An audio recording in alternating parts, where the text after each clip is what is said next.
Hello everyone, आप सभी का हमारे चैनल पे स्वागत है। आज की इस वीडियो लेक्चर में हम क्लास 9th हिंदी त्रैमासिक परीक्षा पेपर 2024 के पेपर को देखेंगे। किस तरह से जो क्वेश्चन है इसमें पूछे गए हैं और साथ ही क्वेश्चंस के आंसर के बारे में यहाँ पे हम पेपर को सॉल्व करते हुए आगे चलेंगे।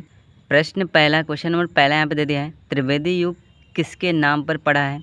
महावीर प्रसाद त्रिवेदी इसका राइट आंसर हो जाएगा। क्वेश्चन नंबर दूसरा दे दिया है, माधव विलास किसने लिखा है? ठीक है, लल्लू राम ये एक रचना का नाम है, काव्य का नाम है, इसका राइट आंसर हो जाएगा। क्वेश्चन नंबर 3 दे दिया है, रानी केतकी की कहानी किसने लिखा है? इंसा अल्लाह खां इसका राइट आंसर हो जाएगा। क्वेश्चन नंबर 4 दे दिया है, पंत का पूरा नाम लिखिए। सुमित्रा नंद पंत इसका राइट आंसर हो जाएगा। क्वेश्चन नंबर 5 दे दिया है, नचिकेतोपाख्यान किसने लिखा है? सदल मिश्र इसका राइट आंसर हो जाएगा।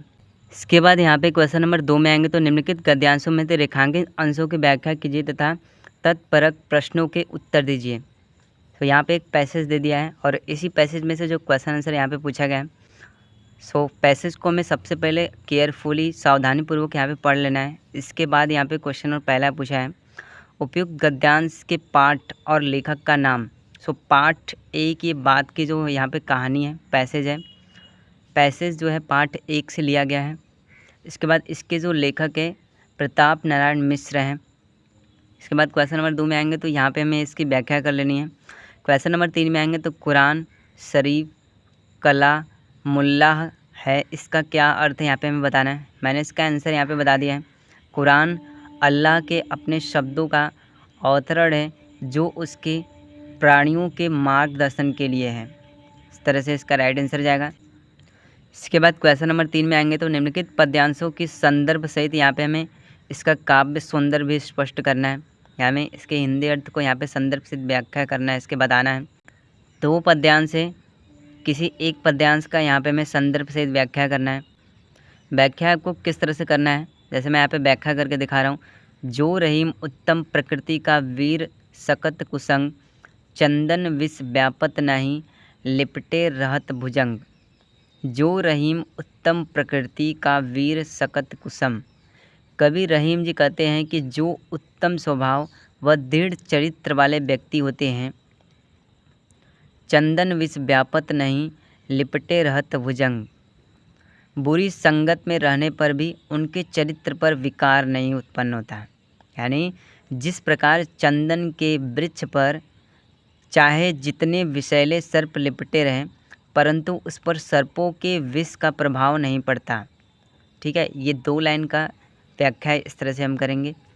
इसके बाद यहाँ पे दिया है, रूठे सृजन मनाइए जाओ रूठे 100 बार, रहीमन फिर पाइए टूटे मुक्ताहार।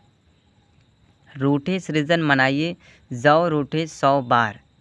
रहीमदास जी कहते हैं कि सज्जन भी रूठ जाएं तो उन्हें शीघ्र ही मना लेना चाहिए। यदि 100 बार भी नाराज़ हो तो भी उन्हें बार बार मनाना चाहिए। अर्थात जिस प्रकार मोतियों के हार टूट जाने पर उसे बार बार पिरोया जाता है, उसी प्रकार सज्जनों को भी बार बार रूठने पर मनाना जाना चाहिए। उसी प्रकार सज्जनों को भी रूठने पर मनाना चाहिए। तो इस तरह से यहाँ पे हम इस पद्यांश का व्याख्या करेंगे। इसके बाद क्वेश्चन नंबर 5 में आएंगे तो दीपदान अथवा नए मेहमान एकांकी का कथा सार अपने शब्दों में यहाँ पे हमें लिखना है। क्वेश्चन नंबर 6 में आएंगे तो निम्न में से किसी एक का जीवन परिचय उनकी रचना का यहाँ पे वर्णन करना है। जैसे प्रताप नारायण मिश्र पाठ 1, महादेवी वर्मा हजारी प्रसाद त्रिवेदी। जीवन पर से किस तरह से लिखा जाता है, मैंने इसकी वीडियो पहले से ही डाल दी, वहाँ पर जाके इसको देख सकते हैं। क्वेश्चन नंबर 7 में आएंगे तो निम्न में से किसी एक कवि का यहाँ पे जीवन परिचय लिखना है। जैसे कबीरदास, जयशंकर प्रसाद, मीराबाई। इसके बाद क्वेश्चन नंबर 8 में आएंगे तो अपनी पाठ्य पुस्तक से याद किया हुआ एक श्लोक लिखना है जो कि इस प्रश्न पत्र में, यानी इस प्रश्न पत्र में उसके अनुसार कोई भी क्वेश्चन न पूछा गया हो। इसके बाद क्वेश्चन नंबर 9 में आएंगे तो वीर रस की परिभाषा उदाहरण सहित यहाँ पे हमें लिखना है। व्याकरण संबंधी जो क्वेश्चन यहाँ पे पूछे गए हैं, तो वीर रस की परिभाषा उदाहरण सहित आप कैसे लिखेंगे?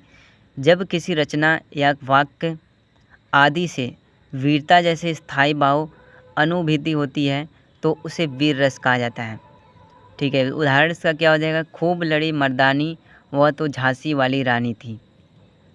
इस तरह से वीर रस की परिभाषा और उदाहरण को हमें लिखना है। क्वेश्चन नंबर 10 में आएंगे तो चौपाई के लक्षण उदाहरण सहित यहाँ पे हमें लिखना है। तो चौपाई का लक्षण उदाहरण सहित कैसे लिखेंगे? चौपाई में 4 चरण होते हैं, प्रत्येक चरण में 16-16 मात्रिकाएँ होती हैं और अंत में गुरु होता है। इसके बाद इसका हम उदाहरण यहाँ पे दे देंगे।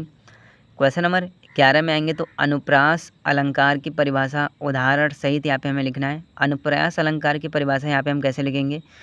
जहाँ स्वरों की समानता के बिना भी वर्णों की बार बार आवृत्ति होती है, वहाँ पर अनुप्रास अलंकार होता है। उदाहरण हम कैसे लिखेंगे? उदाहरण में जैसे जन रंजन मंजन दनुज मनुज रूप सरभूप, इस तरह से इसका उदाहरण हो जाएगा। इसके बाद क्वेश्चन नंबर 12 में आएंगे तो निम्नलिखित शब्दों को शुद्ध रूप में यहाँ पे हमें लिखना है, यानी जो गलत शब्द है इसको सही करना है।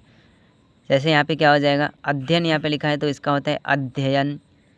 इसके बाद ये हो जाएगा अनिष्ट, अद्वितीय यहाँ पे होता है आराधना यहाँ पे होता है। इसके बाद निम्न में से किन्हीं दो का यहाँ पे हमें पर्यायवाची शब्द लिखना है।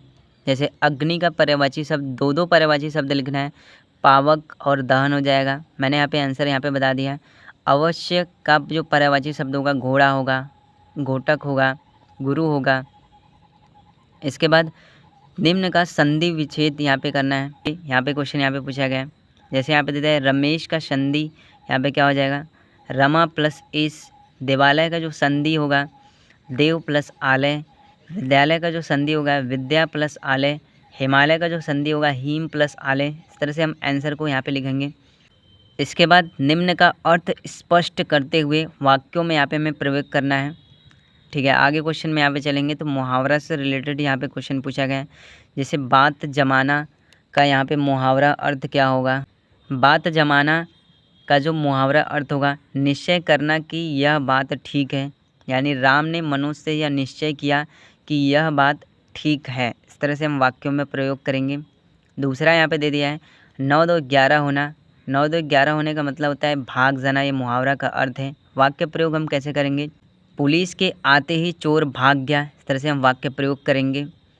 इसके बाद तीसरा दिया है ऊँट के मुंह में जीरा, यहाँ पे मुहावरा यहाँ पे बताना है। तो इसका जो मुहावरा अर्थ हो जाएगा आवश्यकता से बहुत बहुत कम, यही मुहावरा का अर्थ हो जाएगा। वाक्य प्रयोग कैसे करेंगे? जैसे ऊँट जैसे बड़े जानवर को खाने के लिए यदि जीरे का एक दाना दे दिया जाए तो वह ऊँट की आवश्यकता से बहुत बहुत ही कम है। ठीक है, ये वाक्य प्रयोग हो जाएगा। इसके बाद क्वेश्चन नंबर 13 में आएंगे तो अपने प्रधानाचार्य को 2 दिन के अवकाश के लिए एक प्रार्थना पत्र लिखना है। प्रार्थना पत्र आपको किस तरह से लिखना है मैंने इसकी वीडियो पहले से यहाँ पे बना रखी है, आप वहाँ से जाकर देख सकते हैं। क्वेश्चन नंबर 14 में आएंगे तो निम्न में से किसी एक पर यहाँ पे हमें निबंध लिखना है, एक आर्टिकल लिखना है। जैसे यहाँ पे अनुशासन पर, दीपावली पर, मेरा विद्यालय। तो इस तरह से क्लास 9th हिंदी त्रैमासिक परीक्षा पेपर 2024 में जो क्वेश्चन से पूछे गए हैं। वीडियो पसंद आए तो वीडियो को लाइक कर दीजिएगा, साथ ही हमारे चैनल को सब्सक्राइब कर दीजिएगा। Very very thank you.